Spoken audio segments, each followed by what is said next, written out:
அன்பு சொந்தங்களுக்கு வணக்கம். நேற்று தமிழகத்தின் 2026ஆம் ஆண்டுக்கான பட்ஜெட் தாக்கல் செய்யப்பட்டிருக்கு. தாவேக அரசின் முதல் பட்ஜெட். இதில் இருக்கிற சாதக பாதகங்கள் குறித்து எதிர்க்கட்சிகளும் மற்ற கட்சிகளும் விமர்சனம் செய்தன.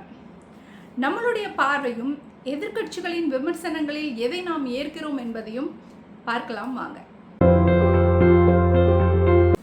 ஃபர்ஸ்ட் ஆஃப் ஆல், இந்த 2026க்கான பட்ஜெட் நாட் ஃபார் 12 மந்த்ஸ். இது ஒரு 8 to 9 மாதத்துக்கான பட்ஜெட் தான். அடுத்த ஃபினான்ஷியல் இயர் வரைக்கும் தான் அப்படிங்கிறத நாம் புரிஞ்சுக்கணும்.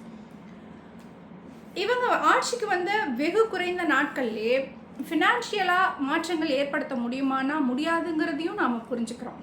ஸோ இருக்கிற பட்ஜெட், இருக்கிற ஃபண்டை வச்சுட்டு என்ன பண்ண முடியும்? அஃப்கோர்ஸ் அவங்க கடன் வாங்க தான் போகிறாங்க. அப்படி இருக்கிறப்போ இந்த பட்ஜெட் ஓவராலாக சூப்பர் அப்படின்னும் சொல்வதற்கில்லை, இதில் ஒன்றுமே இல்லை அப்படின்னு சொல்வதற்கும் இல்லை. என்ன இருக்கோ அதை வச்சு சிம்பிளான ஒரு பட்ஜெட்டாக இது இருக்குது அப்படின்னு தோணுது. இதில் எதிர்க்கட்சி தலைவர் திரு உதயநிதி ஸ்டாலின் அவர்களாகட்டும், அதிமுகவின் தலைவர் திரு எடப்பாடி பழனிசாமி அவர்களாகட்டும் கடுமையாக விமர்சித்திருக்கிறார்கள்.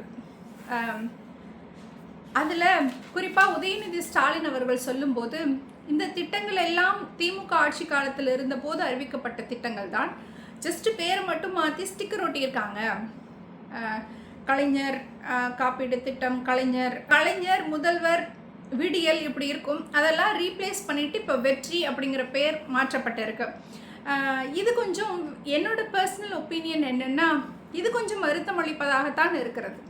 அவர்கள் வைத்த பெயரில் கலைஞர் என்றோ முதல்வர் என்றோ இல்லை டிஎம்கே சார்ந்த எந்த இது இருந்தாலும் அதை மாற்றிட்டு வேறு பேர் வைக்கிறீங்க.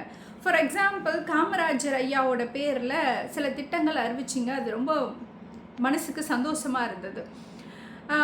ஆனால் இப்போது உங்களுடைய திட்டங்களுக்கெல்லாம் நீங்கள் வெற்றி அப்படிங்கிறத ஆட் பண்ணுறது கொஞ்சம் திருப்பியும் நீங்கள் அதே பாலிடிக்ஸ் தான் பண்ணுறீங்களா அப்படிங்கிற சங்கடத்தை ஏற்படுத்துகிறது.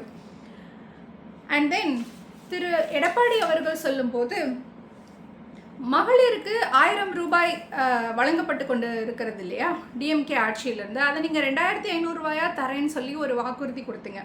அதை பற்றி உங்கள் பட்ஜெட்டில் எதுவுமே பேசப்படலை. வருஷத்துக்கு 6 சிலிண்டர்னு சொன்னீங்க, அதை பற்றியும் இந்த பட்ஜெட் எதுவுமே சொல்லலை. முதியோரோட ஊக்கத்தொகை 3000ஆக உயர்த்தப்படும் அப்படின்னு சொன்னீங்க, அதையும் செய்யலை. படித்த இளைஞர்களுக்கு காலேஜ் முடிச்சிருந்தாங்கன்னா 4000மும், டிப்ளமோ வரைக்கும் படிச்சிருந்தாங்கன்னா 2000மும் வழங்கப்படும்னு சொன்னீங்க, கொடுக்கல. மீனவர்களின் நிவாரணத் தொகை பற்றின எந்த அறிக்கையும் இல்லை. 5 ஏக்கருக்கு மேலே நிலம் வச்சுருக்கிறவங்களுக்கு 50% பயிர்க்கடன் தள்ளுபடியும், 5 ஏக்கருக்கு குறைவாக வச்சுருக்கிறவங்க விவசாயிகளுக்கு முழுமையாக தள்ளுபடியும் செய்யப்படும்னு சொன்னாங்க, அதையும் நீங்கள் செய்யலை அப்படின்னு திரு எடப்பாடி அவர்கள் குறிப்பிட்டிருந்தார். இது எல்லாமே எனக்கு தெரிஞ்சு வேலிட் பாயிண்ட்ஸ் அவர் ஹைலைட் பண்ணி காமிச்சதா நான் பார்க்குறேன். இது எல்லாத்துக்கும் மேலே ஒரு தலைவர் திருமதி சௌமியா அன்புமணி அவர்கள் வைத்த விமர்சனங்கள் எல்லாம் அபாரம். எனக்கு ரொம்ப பிடிச்சிருந்தது அவங்க வச்ச அவங்களுடைய அந்த பார்வை எனக்கு ரொம்ப பிடிச்சிருந்தது. அவங்க என்ன சொன்னாங்கன்னா, மது ஒழிப்பு, மதுக்கடை மூடல், இதை பற்றின எந்த அப்டேட்டுமே இல்லை இந்த பட்ஜெட்டில். விவசாயிகள் பயிர்க்கடன் தள்ளுபடி, இதை பற்றியும் நீங்கள் பேசவே இல்லை. இது எங்களுக்கு பெரிய ஏமாற்றத்தை அளிக்கிறது. ஏஐ வச்சு நீங்கள் வேளாண்மை பண்ண முடியாது, ஏஐக்கு பட்ஜெட் ஒதுக்கியிருக்கீங்க, ஆனால் விவசாயத்துக்குன்னு என்ன பண்ணியிருக்கீங்க அப்படின்னு அவங்க கேட்டாங்க. ஒருவேளை இன்று நடக்கக்கூடிய இந்த வேளாண்மை பட்ஜெட்டில் அது முழுமையாக விவாதிக்கப்படும், வேளாண் துறை அமைச்சர் என்ன ஃபண்ட் ஒதுக்கியிருக்காங்க அப்படிங்கிறத சொல்லுவாருன்னு நான் நம்புகிறேன். அண்ட் தென் கல்வி படிப்புக்கு 4000 மோர் தென் 4000 crores அவங்க ஒதுக்கியிருக்காங்க. அதில் ஓராசிரியர் பள்ளிகள் 1000 பள்ளிகள் இருக்குது. அந்த ஒரு ஆசிரியர் தான் அந்த பள்ளி நிர்வாகத்தையும் பார்த்துக்கணும், பசங்களோட எஜுகேஷனையும் பார்த்துக்கணும். ஸோ இதோட இம்ப்ரூவைசேஷனுக்கு என்ன பண்ணியிருக்கீங்க அப்படிங்கிற கொஸ்டினையும் திருமதி சௌமியா அன்புமணி அவர்கள் எழுப்பியிருக்கிறார். இப்படி பல்வேறு விமர்சனங்கள் இந்த பட்ஜெட் குறித்து எழுப்பப்பட்டிருக்கிறது. உங்கள் சைட்லேருந்து நீங்கள் எப்படி பார்க்குறீங்க இந்த பட்ஜெட்டை? நம்மளால் புரிந்து கொள்ள முடிகிறது. இது வந்து இவர்கள் ஆட்சிக்கு வந்து வெகு சில நாட்களிலே உருவாக்கப்பட்ட பட்ஜெட் இது. முதல் பட்ஜெட் இப்படித்தான் அட் த மேக்ஸ் அவங்களால இதுதான் கொடுக்க முடியும் என்றாலும் நம்மளுடைய பார்வையில் தாய்மாமன் சீர், அண்ணன் சீர், கல்யாணம் ஆனவங்களுக்கு 1 பவுன் தங்கம், ஒரு பட்டுப்புடவை, இதுக்கு ஐ திங்க் 850 கோடி if I'm not wrong ஒதுக்கியிருக்கீங்க. 1 பவுன் வந்து இன்னைக்கு தேதிக்கு 1.25 லட்சம், லெஸ் தென் 1,15,000 அப்ராக்சிமேட்லி இல்லையா? இதை நீங்கள் எப்படி கொடுக்க போகிறீங்க? யார் யாருக்கு கொடுக்க போகிறீங்க? யார் யாரெல்லாம் இந்த கேட்டகரியில் வருவாங்க? அண்ட் தென் இது சமுதாய முன்னேற்றத்திற்கான திட்டமா இல்லை ஓட் பேங்க்கான திட்டமாங்கிற கொஸ்டின் வருது. தாய்மாமன் தங்க மோதிர திட்டம், குழந்தைக்கு மோதிரம் 1 கிராம் கோல்டு, இதனாலையும் என்ன பயன் வந்துவிட போகிறது?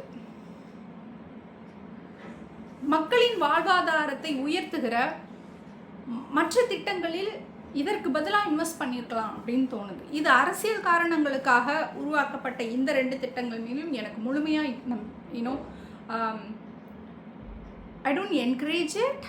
பட் நீங்கள் அதர்வைஸ் நீங்கள் பள்ளி கல்விக்காகவும் உயர்கல்விக்காகவும் மருத்துவத்துக்காகவும் கட்டமைப்பை சீரமைக்கிறதுக்காகவும் வீடு வசதிகளை மேம்படுத்துவதற்காகவும் இப்படி எல்லா துறைகள், மெயினாக இளைஞர்களுக்கு வேலைவாய்ப்பை உருவாக்கி கொடுப்பதற்கும் இந்த பணம் பயன்படுத்தப்பட்டால் அந்த குடும்பங்கள் இதைவிட இன்னும் சிறப்பாக பெட்டராக வாழ முடியும், அவங்களுடைய வாழ்வாதாரம் உயரும் அப்படின்னு நான் நம்புகிறேன். Hope this information helps. மற்றும் ஒரு சிறந்த காணொளியோடு உங்களை நான் மீண்டும் சந்திக்கிறேன். நன்றி.